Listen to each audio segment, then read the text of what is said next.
Aujourd'hui, on regarde de plus près le tout nouveau fat bike de Chic-Choc 3 de Panorama Cycles. Ce sera mon fat bike pour la saison 2024-2025. J'ai eu la chance de faire une sortie aux pentes 40-80 de Sainte-Adèle mi-décembre avec le fat bike pour le tester pour mon preview. J'ai adoré malgré 2 points négatifs que je partagerai vers la fin de la vidéo.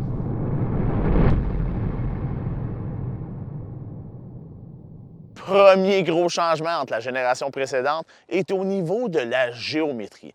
On a maintenant un fat bike qui est orienté un peu plus pour le trail riding et fat duro comme on aime faire au Québec. Voici en gros les chiffres importants.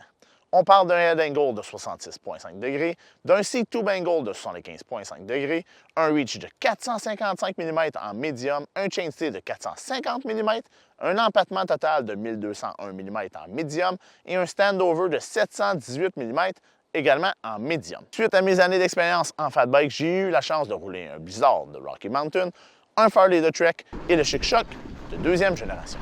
Le Chic-Choc 3 est conçu avec la géométrie que je préfère et j'aime. Il offre une belle stabilité en descente rapide et il est maniable avec un poids de 29 livres en médium.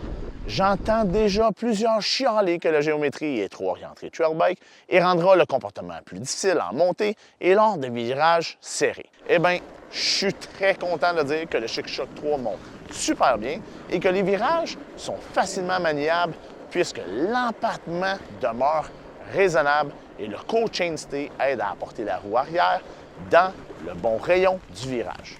Avec un centre avant plus long et un arrière plus court, le Chic-Choc demeure maniable, stable et vraiment composé. Le Chic-Choc 3 est offert en 3 variantes au niveau des transmissions et il est muni de bonnes composantes.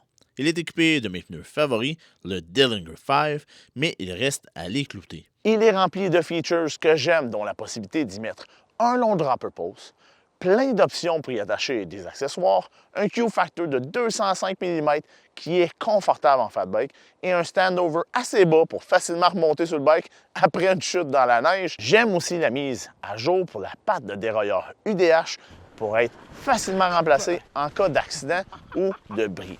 Il faut aussi noter que ça ouvre la possibilité d'y mettre le système de transmission SRAM Eagle.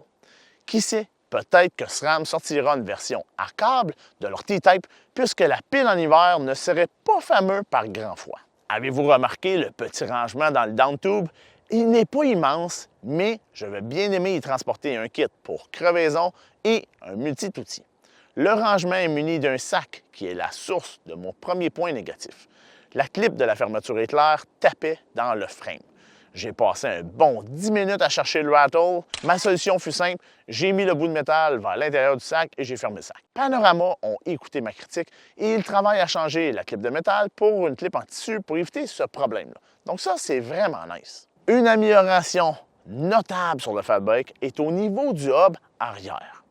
Précédemment, le hub était d'une construction avec pale, ou ascliquet si vous voulez le bon terme en français.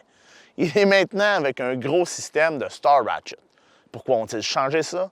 Bien, le hub arrière est la faiblesse numéro 1 sur les fat bikes de toutes les marques confondues. Le système Star Ratchet est grandement prouvé pour sa durabilité et son efficacité. C'est le système qui est utilisé dans les hubs 370, 350, 240 et 180 de DT Swiss depuis quasiment 30 ans et avec des millions d'exemplaires dans le monde. Ça donne un son plus creux, plus lourd et atténué que le système Pulse également.